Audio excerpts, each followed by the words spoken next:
Hello, everyone, and thank you for tuning in. Today, we're going to be looking at Chainlink and its valuations against Bitcoin and the US dollar.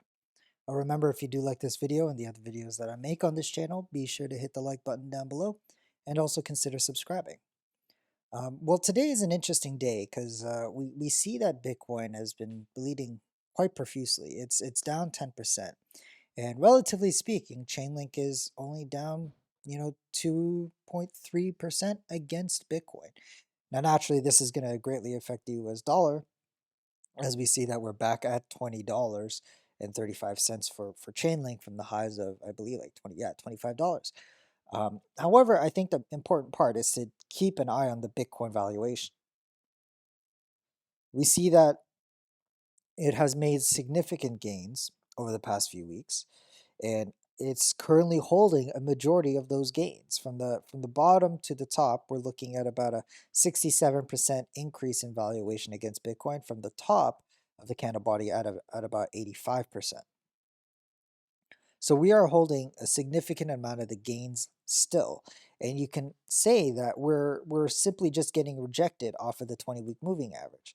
The 20-week moving average is significant to some degree with Chainlink because if we've seen in prior moves, the 20-week moving average has acted as support for its own runs, its mini runs. And I'm referring to moves like this, like this, etc., etc.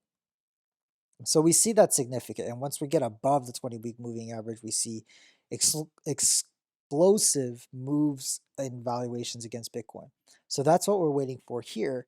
And right now, we just got rejected off of it. So we're down 10% for the week.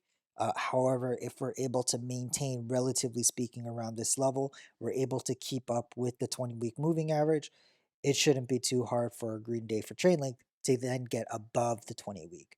Um, I think we're just, it could be this weekend. I mean, it's shown that weekends proved to be a great day for altcoins. Chainlink was one of them. Uniswap was another. Ethereum was another, where we see like the past 2-3 weeks that where weekends has given altcoins that room to breathe to really start outpacing Bitcoin for a few days, and then slowly bleeds and then rinse and repeat. So this is something that we're seeing right now, and currently I'm not too concerned. Uh, what I find extremely interesting, and I'll just briefly talk about this, is that when we look at Bitcoin valuations, okay, with Ethereum or Chainlink, Uniswap, they're either right, like slightly bleeding, like 1.19% for the day against Bitcoin for Ethereum, compared to like 2.6% with Chainlink against Bitcoin, 6% gain on Uniswap. Basic attention token is pretty much like just neutral. Um, and yet Bitcoin is down 10%. This is interesting, and this might reinforce the notion of a potential temporary decoupling.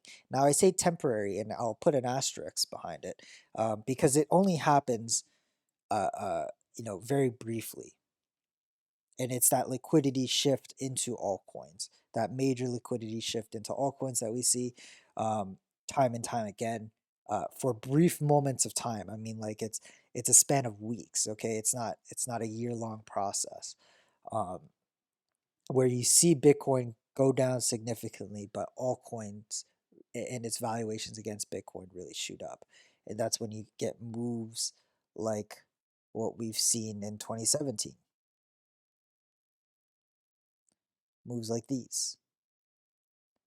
And like I can pull it up again when we have Ethereum and Bitcoin on the same chart.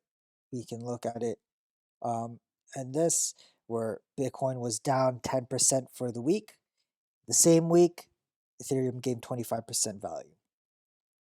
Um, Looking at 2017, we can see here that Bitcoin went down 17%, and Ethereum gained 122%.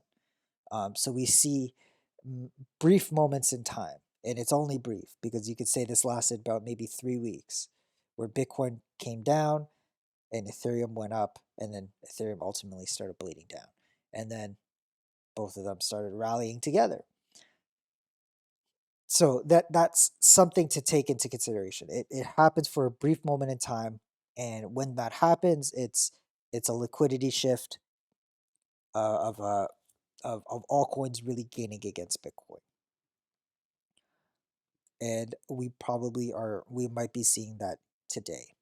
Um, I mean, time will tell. It's early in the day, and there's still 4 days left in the week. But as for now, Chainlink is looking very good. It's holding majority of its gains. You know, the one thing we might see, and if we do bleed even further, is a potential bounce on the local high, the second last local high. So we're looking at something like that. That will give us two things. It'll give us a higher high and a higher low, um, in terms of a price progression. But another thing to consider, if we just look at the weekly macro view of Chainlink, you know, and we more or less split it in half, we're back at we're back to normalcy more or less with Chainlink. We're back on the same kind of projection, week over week with Chainlink. So that is something very good. We're no longer in the depths of 35,000 sats. We're in the normal 70,000, 65,000 sat level, and hoping that we get back to the heavenly clouds of 174,000 sats. But time will tell if that's possible. I think it is, at least for this hump here. But that is all for today, you guys. Thank you so much for watching. Take care. Bye bye.